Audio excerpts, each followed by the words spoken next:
Tabasuje mwese mukomeje gutega amatwi uruziga 250 jibasuza nk'ibisanzwe ndi Fabrice Murano nayo tuje mu makuru ari kugenda avuga hirya no hino ku isi gusa ni munyemerere amakuru yacu tuze kuyahera muri Republika Iharanira Demokarasi ya Kongo. Abasirikare bakomakomeye bagiye bafatwa na Republika Demokarasi ya Kongo bamaze kugezwa imbere y'ubutabera, aho ku munsi w'ejo bagejejwe imbere y'ubutabera bagiye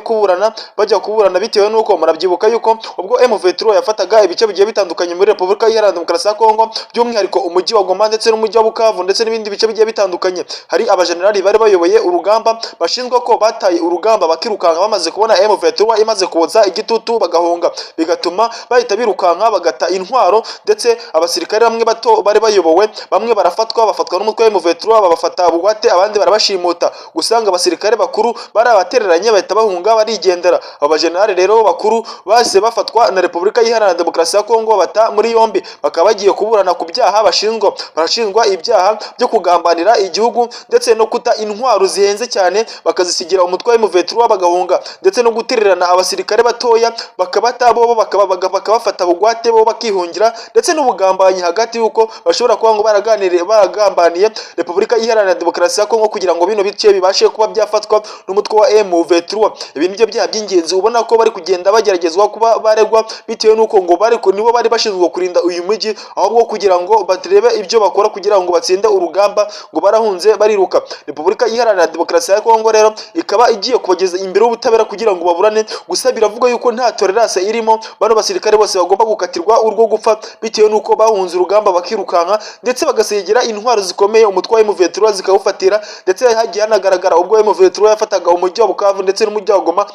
by'umwihariko umujyi wa Goma batangaza yuko ngo bigamba basa nkaho bigamba bashimira Republika Iharanira Demokarasi ya Kongo ati murakoze kuduha intwaro zikomeye, gata abasirikare bawe rwose baduha intwaro zikomeye. Birumvikana yuko barimo bigamba rero kuri Republika Iharanira Demokarasi ya Kongo bitewe ngo nuko bamaze gufata intwaro Republika Iharanira Demokarasi ya Kongo, abasirikare bayo bari bafite ku rugamba bakazita bakirukanka kandi ari intwaro zihenze. M23 rero irimo yigamba buryo ki ifite intwaro zihenze itigize inagura, bavuga ko rwose abasirikare b'abakongomani ari abana beza basa nkaho babigambaho. Ibi nibyo byatumye rero bano bajenerali bahita bafungwa bagatabwa muri yombi, ndetse bakaba bagiye gukatirwa urwo gupfa bitewe nuko birumvikana yuko basa nkaho bagambaniye igihugu kuba barataye abasirikare batoya bakabaterana bakirukanka. Bibije nyuma yuko Republika Iharanira Demokarasi ya Kongo abasirikare bari baragiye kubifasha bari mu butumwa bwa Sami DRC. Aba ni abandi ni ingabo za SADC, harimo abasirikare ba Malawi, Tanzania, South Africa ndetse n'ibindi bihugu bigiye bitandukanye biri mu muryango wa SADC. Byari byarohereje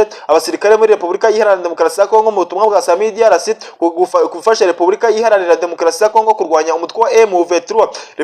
Republika Demokarasi ya Kongo yagiye ifashwa n'ibi bihugu byombi kugira ngo babashe kuba bareba ko bakigobotora uyu mutwe wa M23 nubwo byanze. Rero nyuma yuko SADC ibonye ko yatsinzwe n'uyu mutwe wa M23 wakomeje kwica n'abasirikare bamwe na bamwe bagiye mu butumwa bwa Sami DRC, by'umwihariko harimo abasirikare ba South Africa ndetse bamwe bakabafata bugwate, byatumye hahita hatumizwa inama y'igitaraganya inama y'igitaraganya ya SADC, bituma banzura yuko bagiye gucyura abasirikare ba SADC bagiye muri Republika Iharanira Demokarasi ya Kongo mu gufasha Republika Demokarasi ya Kongo mu kurwanya umutwe wa M23. Abasirikare ngo bakaba bagiye kugenda bataha mu byiciro bagiye muri Republika Iharanira Demokarasi ya Kongo bakavayo bakaba bataha. Ibi nibyo byagerageje kuba byatangazwa na SADC, ndetse ni bimwe mu bintu byagiye bitangazwa n'umuryango wa SADC ko bagiye gucyura bano basirikare bagiye mu butumwa bwa Sami DRC gufasha Republika Iharanira Demokarasi ya Kongo kurwanya uyu mutwe wa M23, nyuma yo kubona ko umutwe wa M23 ukomeje kubutsa igitutu ndetse ugenda unica abasirikare bamwe na bamwe bo muri Republika bari mu butumwa bwa SADC muri Republika Iharanira Demokarasi ya Kongo, harimo by'umwihariko abasirikare ba South Africa, dore ko hagiye hanapfa abasirikare bagera muri 14 ba South Africa, bigatuma abadepite bo muri South Africa butsa igitutu kuri president wabo Cyril Ramaphosa, bigatuma bamushyiraho igitutu ndetse na minisitiri w'ingabo n'umugaba w'ingabo wa South Africa. Ibi rero bikaba bikurikiwe nuko bagiye gucyura abasirikare bose bagiye gufasha Republika Iharanira Demokarasi ya Kongo mu kurwanya uyu mutwe wa M23. Birumvikana yuko bano basirikare bombi bagiye kuzajya bataha mu byiciro, ntago bahita batahira rimwe nkuko nk'uko byatangajwe nk'itangazo ryasohowe na SADC bavuga yuko bano basirikare bagiye gutaha mu byiciro. Gusa Perezida Felix Antoine Tshisekedi Chilombo nawe akaba yahise asohora itangazo ashimira yakira neza ibi itangazo ryatangajwe na SADC ko bagiye gucyura abasirikare bagiye mu butumwa bwa Sami DRC muri Repubulika Iharanira Demokarasi ya Kongo. Ibi nibyo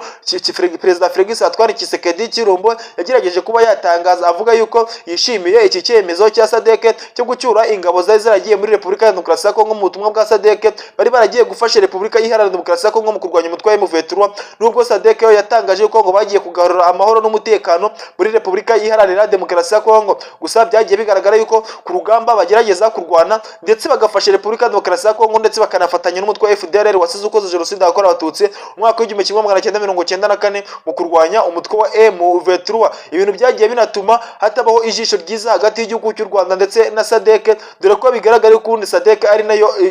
hagati y'u Rwanda ndetse na South Africa, dore ko binagaragara yuko South Africa isa nkaho ingabo zayo arizo ziyoboye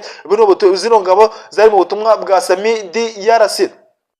Mu makuru y'imikino, shampiyona y'icyiciro cya mbere hano mu Rwanda iraza kuba ikomeza, gusa umukino w'ingenzi nabwira n'umukino uza kubahuza ikipe ya APR Football Club ndetse n'ikipe ya Gasogi United. Ibintu bimaze kuba bibi, amaze iminsi hatangazwa ibintu byinshi ndetse n'umujinya w'umuranduranduzi wagakoza nkuriza Charles Kenisi asa nkaho yikoma abasifuzi ndetse avuga yuko nta kintu aramira, nta kintu agitinya, niramuka abongeye gusifurizwa nk'umusifuzi wabasifuriye ubushize. Uyu ni amasifuzi wundi